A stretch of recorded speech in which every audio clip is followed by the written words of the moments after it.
we are ready to talk to our expert panel. Very excited. We have Rachel Smith, special prosecutor in the Idaho case against Lori Vallow Daybell, Mel McDonald, a former judge and prosecutor in Maricopa County, as well as U.S. Attorney for the District of Arizona, Kirk Nurmi, represented Jodi Arias in her high-profile case, and of course, Taylor Larson, the former attorney for Charles Vallow, who helped file those divorce papers back in 2019.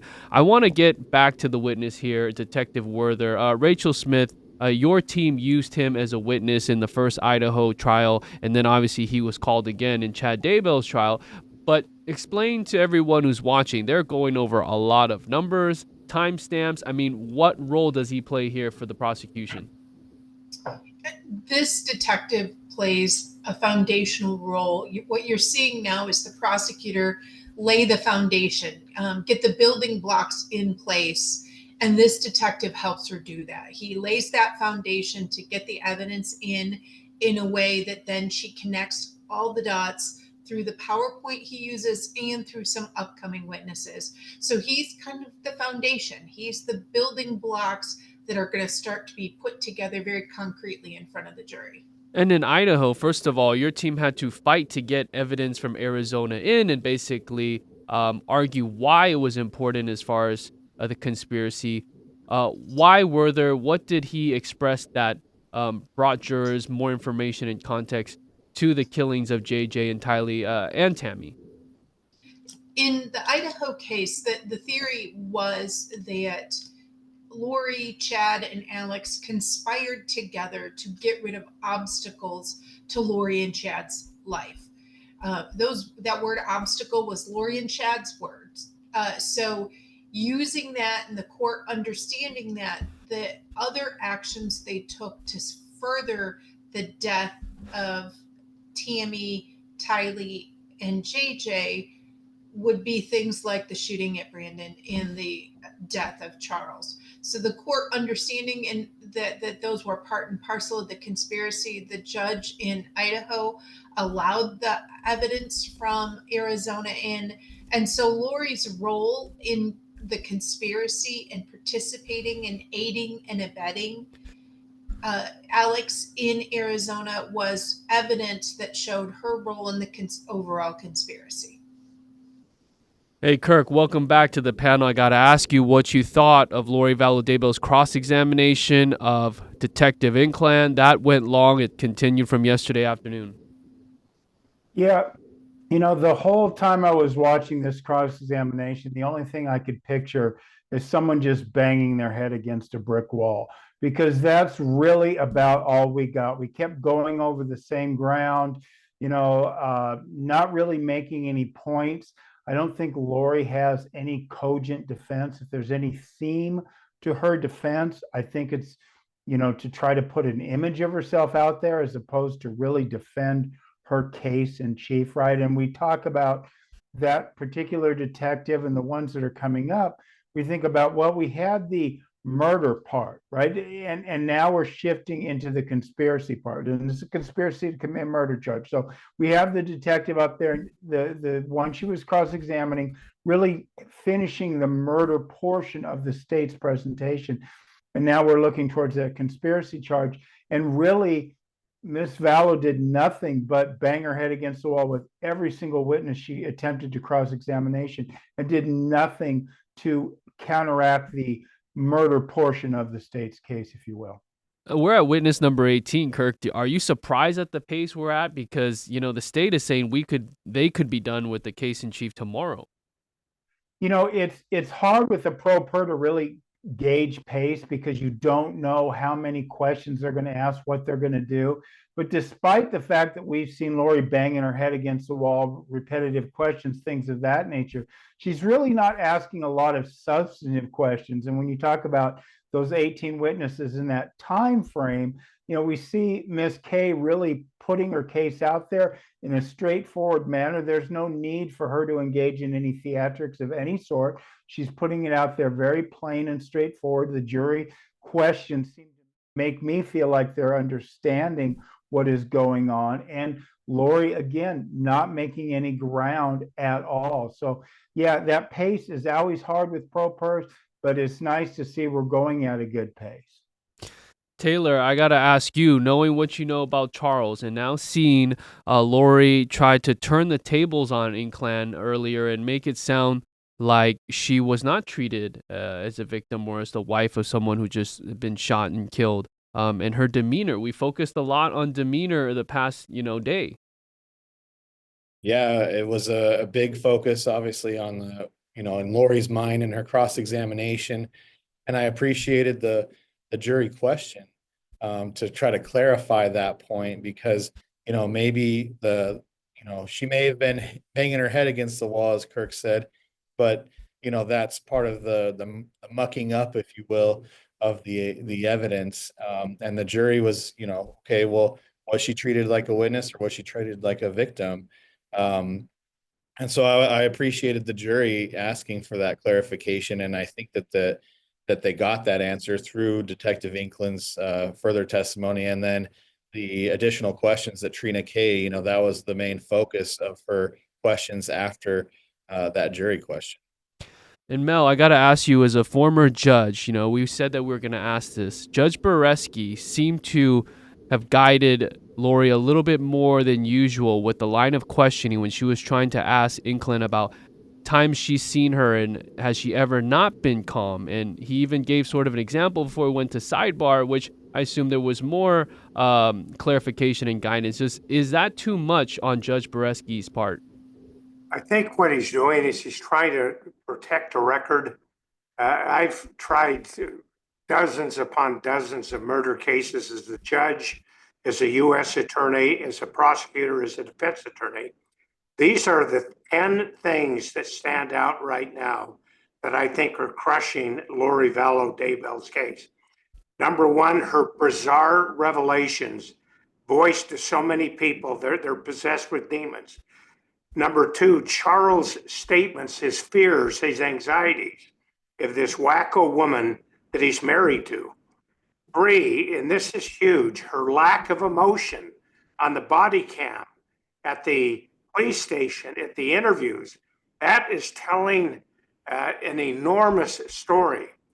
Four, how she held the phone, wouldn't give him the phone, the provocation.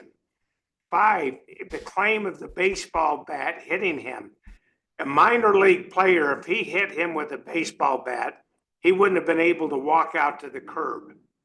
Number six, which I thought was a great point, bringing out that Cox had brought weapons and ammunition to the home. Here you've got an autistic child in that home. Who in the world is going to allow that to happen? Seven, and this is enormous. She's in the house, she's in the shooting, the failure to call 911. You leave with the kids, you go shopping for sandals and food, and you haven't called the police. You're not even checking on your brother. It is utterly bizarre. Then you go to her lack of emotions at the scene. Mind you, she's witnessed her husband of many, many years shot down in cold blood, or at least she comes around supposedly the corner. Her daughter's in the room. A normal person would be hysterical, would be devastated, would be shocked. She's sitting there smiling as if nothing happened. The final point, inquiry within days about collecting life insurance. I think the most entertaining part of this case, and I would have paid money to be there, to see the expression on her face when she's told that the life insurance policy has been shifted to another person. Everything that she put in that basket just blew up. I think she's intelligent, but every time she opens her mouth, I think she's taking a hammer and putting a nail in her old coffin. They've done a masterful job of building the case, and she has truly been a fool for a client. Judge Mel, did you just list 10 things, like right then and there? I'm sorry? Did you just list 10 things, 10 examples from this trial? Like, do you have notes in front of you? Because that was impressive. About 5 minutes before it started, after I took my pill to try to unwind from watching Lori Or yes, yeah, I made a little less because I thought, Okay. I mean, these are things that have been jumping out. I thought I'm just going to put down a list. It's a never-ending And list, it's though, right? bizarre. Yeah, there is a list. I've got a cheat sheet. Lori and I work off cheat sheets. Oh my goodness. Hey, I give you 10 points, Mel. But you bring up those points, and I want to go back to Rachel. When you were in that Idaho trial, do you remember watching the jury and how they were reacting? I mean, specifically to the receipts on Burger King and Walgreens, and just this lack of care after the shooting scene. You know, as Judge Mel was saying, the jury reacts. They know when things are not normal, when someone reacts in a way that is not typical, that just gets the jury's attention and they focus. In Idaho, the jurors, as I suspect they are in Arizona, but our jurors in Lori's case in Idaho were always attentive. They were at the edge of their seat. You could look over and make eye contact, and you knew they were getting it. You could see the expression on their faces, and they made it very clear that they were following the evidence. Now, they didn't give away and they were not unprofessional, but you could see that they connected the dots. When someone behaves in the way Lori Vallow behaves after the death of any human, let alone the person they share a child with, and they behave that way, the jury sees it. They see it for what it is. And Taylor, you have experience with Judge Boreski. I mean, what did you think of his guidance there? I do see what Mel is saying about protect the record. Yeah, it could kind of be a little frustrating when a judge helps a pro per out. In family law, we deal with pro pers a lot, people representing themselves. And so, I'm in court against a pro per often, and the judges will always, be more helpful than I would like in my own cases. And, there's case law in Arizona that says that pro pers are to be held to the same standard as an attorney. This is a decision that they have made and a decision that Lori has made to defend herself. And so she should be held to that same standard. But I don't think that, in saying that, I don't think that Judge Boreski's, helping or guidance has crossed any boundaries. I think it's been very fair. And I think that even if it was a young lawyer who was representing Lori and, tried to ask that question that would open that door, I think that Judge Boreski would give the same admonition to that attorney and say, you really want to go there? I don't think you do, but I will let you if you want to. Hey, Kirk, what should the state or the defense take away from the jury's questions so far? Do these questions give any sort of insight into what the jury is feeling, thinking at this point in time? You can always try to read stuff into the jury questions, read thoughts, but you don't really know the motivation behind them. So you can, as an attorney, bang your head against the wall trying to figure out what the jury is trying to communicate through their questions. And I think Rachel touched on it. You can you do a better job, I think, of reading faces, reactions to testimony than you do the questions. Because, for instance, a question about victims versus suspects and videotaping, some of those things, they could be seen very pro Lori Vallow, but they could also be interpreted in a way, which I think they were, to say, is there any viability to the thing she's saying? And that was easily dismissed, that it was not. So they're listening to what she has to say still. We can tell that, but I think it's a way to kind of dismiss some of these things because, again, a lot of what she's saying on her cross-examination, whether she was beating her head against the wall, saying it several times or not, was not really relevant. It wasn't really getting to the heart of the issue because even, I would disagree with Rachel and Mel a little bit because I think if I was trying this case, I'd have a psychologist in there saying people's reaction to trauma is different every time. But Lori seemed to be saying, hey, I was calm, so therefore I wasn't involved.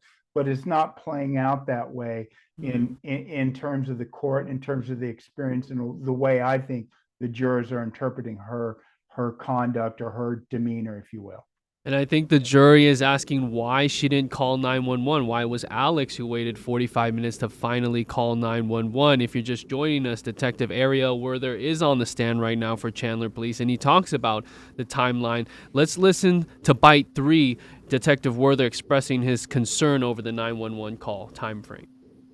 So if you're looking at a timestamp at 7:54 and you know the 911 call is at 8:36, are you already starting to wonder what's going on here? Yes, this was one of the concerns that led us to pursue this avenue of investigation. And you're aware that Lori Vallow had told Detective Inclan that she had left right after Charles was shot. That is what I was told. So if she left right after he was shot, she somehow is already at Burger King more than 40 minutes after the shooting, before the 911 call. Correct. Okay, so this was, I think this is jarring. Rachel Smith, what are your thoughts on that little bit of testimony there? That testimony really sets up the sort of planning that went into the call for this case. It really sets up the staging of the scene, the getting their stories straight, giving Tylee time to calm down. So what we have in that gap is really showing Lori's role in setting the scenario up for what's going to happen with the police. And good work from the Chandler PD in 1, following it up, and in 2, catching it and connecting those dots, because that evidence is extremely important to help the jury see not only was Lori involved in the planning and the desire and supplies the motive for Charles to be dead, she was instrumental in setting it up in the conversations that were going to come with the police. We know hindsight is 2020, and throughout this saga, so many people have said, Chandler PD could have done more. But at the time, even Inclan is saying that she didn't know or ask about a phone, Charles's phone specifically, that Lori had in her pocket. And at the time, she's treating her as a victim and someone who's just been traumatized, and had to find out from Lori that she already knew that Charles was dead when she was going to notify her about the death. From your experience, when does Chandler PD's involvement really come into play with the Idaho case? Because I know it did take some months to finally get them involved, as the kids were now missing. Yeah, the Arizona team was working on it, and they originally had what was going to be a how do we fight that it was not actual lawful self-defense. It was only after the subsequent evidence came forward that put everything in context. So, hindsight's 2020. We can go back and say they coulda, shoulda, woulda, but in reality, they didn't have everything. And it was Brandon Boudreaux's, the shooting at Brandon. It was Brandon who brought forward many concerns about what happened to him. He supplied the description of Tylee's Jeep. He supplied the role that Alex had in shooting at him, and the role Alex had with regard to using Tylee's vehicle. And then you couple that with Kay's where is my grandson? That's what allowed the detectives from all the agencies to take that step back and look at things in context. So in the moment of time that what Chandler had, they didn't have the access to everything that the detectives a few months later had. So I think it's easy to kind of blame, but self-defense is a hard claim when that's all you have. So if Brandon Boudreaux doesn't make it out of the shooting, we could be talking about a very different story. I mean, he is a key besides the Woodcocks, but if he doesn't bring up what is happening in Idaho, what is happening with him and his ex-wife and his ex-aunt-in-law, and he's shot, God forbid, obviously he's here and we'll get into that trial, but this could be a very different story. Mel, is there any reason for the jurors to think, well, why is Tylee's interview not being played? Why are we not hearing from her? Where is she?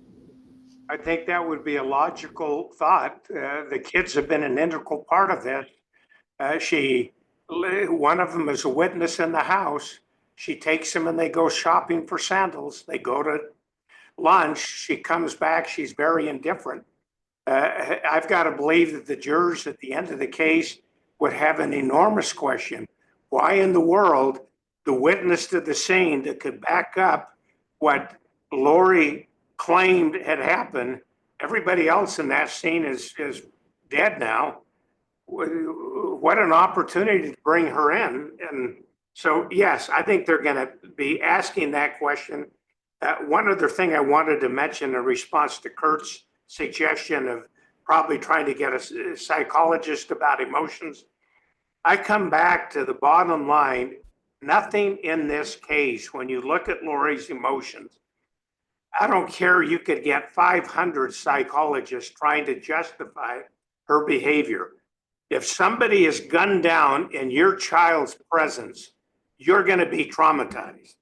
If somebody is gunned down in your presence, you're going to be traumatized. And that includes cops.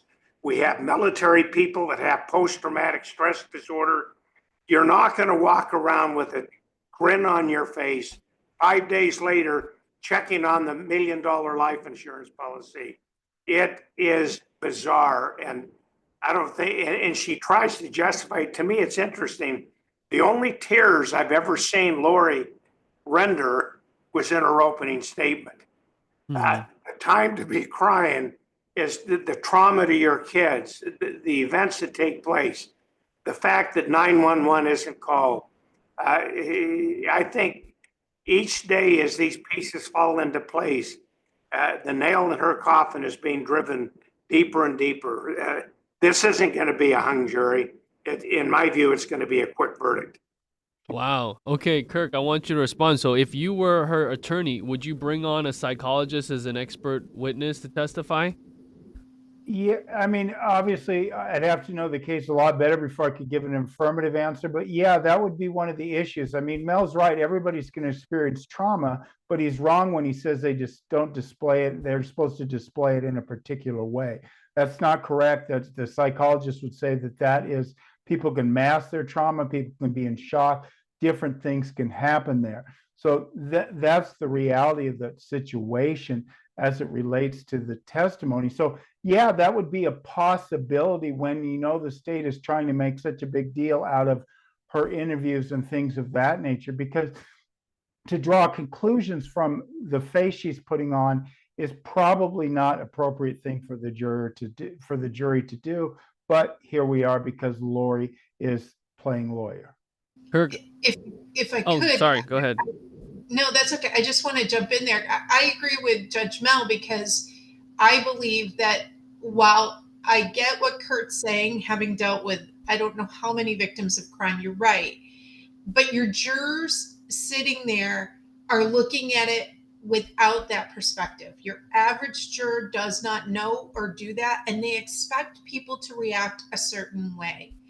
And you can throw 1,000 doctors up there, but if that person doesn't act in a way that common people, normal people, I always call them my Joe jury, the normal people expect somebody to act, that's going to be a red flag, and that's going to bother them. They're going to want to know why, and they're going to judge somebody for it. They're going to be judging Lori. What did she do to protect JJ? What did she do to protect Tylee? And why didn't she try to protect her husband?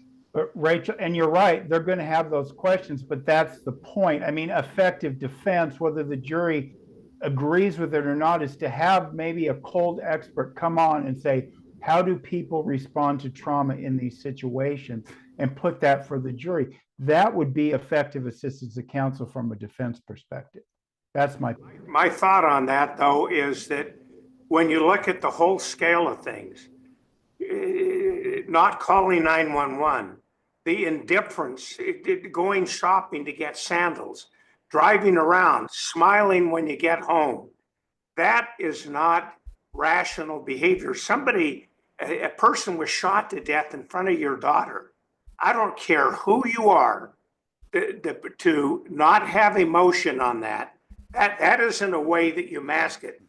somebody's gunned down in your presence, you're going around grinning, you're making stops, you're not calling the police, you're not checking on your brother who's supposedly been hit by a bat. Any expert who would come in and define that as being anything other than bizarre, that would be an attorney's dream to put that guy on the witness stand to cross-examine him, because the jury would never believe it.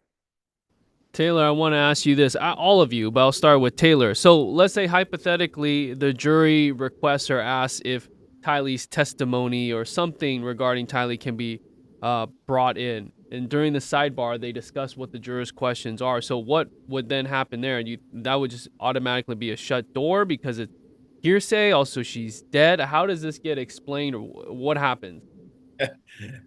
That's a great question. I don't know what the answer to that would be. The other three would have to chime in on that, because that's something that I've never dealt with. But, I think it would go back to like this morning when the judge was like, do you really want to open that door? And he'd leave it up to Lori. But I think with the jury questions, that's why they go to sidebar, right? Is to say, okay, what is this going to be a legal conclusion that we shouldn't ask the jury about? Is this going to have hearsay in it? Does this go to a pretrial ruling that's, precluded testimony or evidence? So that's probably what I would say, how it'd play out. Kirk, so this would probably be something filtered out. We wouldn't really hear this question about Tylee. Right. Any question that is against, might call for something that is inadmissible or excluded by the rules of evidence would not be asked. There would be no explanation. Likewise, anything that goes against the pretrial rulings, what we call the law of the case, I guess, would not be asked as well, and there wouldn't be any explanation. The judge isn't going to go up and say, well, we can't answer that because of pretrial rulings or anything else. There's, I think, and Mel can correct me, I think there's a standard instruction that the jury's not supposed to read anything into whether or not a particular question is asked if a juror question is posed and not asked. Mel? Yes. Your thoughts on that, as far as, and also that goes for Alex too. Like we've been talking about, the jurors are just going to be wondering what they can learn about them. Like, how does that get addressed? Obviously, we know the sidebars are happening, but I just feel like at some point this door is going to swing open. Well, if it swings open, Lori, with her stunning cross-examination, is going to open that door. Assuming that it doesn't get opened, the jury will be instructed you're only to consider the evidence produced in court. You're not to speculate on witnesses that are not there. So you're correct. It will be a very empty question the jury has got to ponder. Why in the world is this young girl that was in the house, that was supposedly involved in the altercation, you would think she would be front and center. And I don't know how they're going to do it other than making believe it's not there and instructing the jury, don't speculate on information that may not have come in, decide the case on the evidence. Rachel, after this witness, I believe we have 3 more left. And do you think the prosecution saves Nate Duncan for the last witness? He's been sitting at the prosecution table. He's the lead on the case. And what can the jury expect from Duncan? I've been waiting for Duncan's testimony. He testified in Idaho to a lesser extent than he will in Arizona. But yeah, I think logically he's going to be the last witness, if not very close to last. He's going to summarize that iCloud. He's going to put the conspiracy pieces together. He did extensive work on that sort of communication between the co-conspirators. So I think the methodical, logical, very textbook way that this case has been put together is leading to Nate Duncan's testimony. So I'm very excited about seeing that and seeing how the prosecution puts that forward. Yeah, and Duncan Duncan had the pleasure of reading those bizarre text messages between Chad and Lori, and basically giving jurors insight into the affair they were having. And I mean, there was discussion on death percentages for Tammy Daybell. There was, Charles's, frustration with what was going on. Taylor, what do you think the jury is seeing as far as a depiction and characterization of Charles right now as it stands? Yeah, I think they're not really paying attention to the opening statements when Lori tried to vilify him and make him this, temper-ridden roid man. But they're not playing into the cross-examination. Did you test for HGH or any of the other steroids? I think that the compelling testimony of the trial so far has been Nancy Joe and Kay Woodcock in humanizing Charles and showing the kind of man that he really was. And there's not been any evidence that Lori has presented. I mean, it's not her time in the case yet, but there is no evidence that she's going to be able to produce that would show otherwise. I think that seeing how cold and calculated Lori was, after the shots that went out, going to Burger King, going to Walgreens, like we talked about, but also, cremating Charles and sending his ashes to Kay in Louisiana with no funeral, nothing. Didn't even let Kay know that she was sending the remains. I mean, that to me, when Kay testified about that on Friday, I think the jury really picked up on that and thought, that's kind of odd. And just the fact alone that she is not helping prepare his funeral. She's not Right. going to funeral. She's not letting JJ go to that funeral hosted by Kay and put together by his family in Louisiana. I mean, that would stand out, how she responded or lack of response to Charles's sons, the lack of information regarding the fatal shooting. So, yeah, I think that's definitely something that sticks out to these jurors. Kirk, best case scenario for Lori, present her case before or after this Easter weekend? Yeah, it's hard to say what is going on through her mind. I think it's probably going to happen before the Easter weekend. And when you say her case, I think we should be clear, as we heard earlier this morning, the witnesses that she was purporting to have, her list, some of the subpoenas she sent out to out of state improperly, et cetera, et cetera. I think when we talk about her case, Justin, I think we're really talking about her testimony here. That's it. If there is a case for Lori Daybell, I think it's going to be her testimony. And honestly, if we look at it that way, it's going to be a disaster no matter what day it starts. But if she can get it in and start over the week, that probably would be better for her. But it's also going to be better for the state, who's going to have a whole weekend to wring their hands and go through every bit of information. And as Mel has predicted, I think she's going to open the door to just about everything related to Tylee and JJ, and it's just going to go downhill fast. Thank you for bringing that up. We have that hearing on our YouTube channel right now from this morning to start the day. It's about 12 minutes, and basically she hasn't subpoenaed anyone really correctly. Only some people have subpoenaed. Some people have not been served, found, located. She talked about her nephew, Zach Cox, the son of Adam Cox, and how he could testify basically to, in a sense, impeach Adam, which I don't see how Zach would disagree with anything that Adam has said on the stand. So basically, we may not have one witness for Lori Vallow Daybell unless it's her giving a subpoena to a couple detectives, and you're basically doing cross again. So that's repetitive, right? And the jury just gets sort of, tired of all that. I think that's true. I mean, I don't know why she would have. I mean, there could be reasons why there's certain questions that can't be asked on cross. Perhaps, I don't know. Again, I don't know what she's thinking, but I think the bottom line is, if there is a defense case, because I think this is all about Lori Vallow getting in front of the cameras, thinking she's repairing her image, what have you. If there is a case, Justin, it is going to be her. And I think it will be. I think she's dying to take that stand. Mel, what do you think? Is it going to happen? Well, in the voir dire, she asked a question suggesting that she wouldn't. I can't see Lori not putting herself on the stand. I've gone back and forth on that. But as one by one, the various witnesses are disallowed or not there, I can't believe that she would have her case come on and then rest the case. That said, when she takes the witness stand, I would suspect that there may be not only a door open, but an entire garage opened up with waves coming in. I don't see an answer for her. Those text messages, the entire history surrounding her lack of emotions, the bizarre beliefs, the words that she said to others.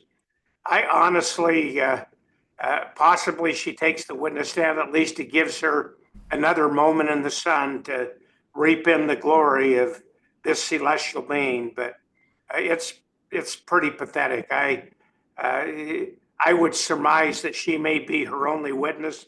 If she goes on, she may have one or two other people, but I think the case is going to end far earlier than we originally anticipated.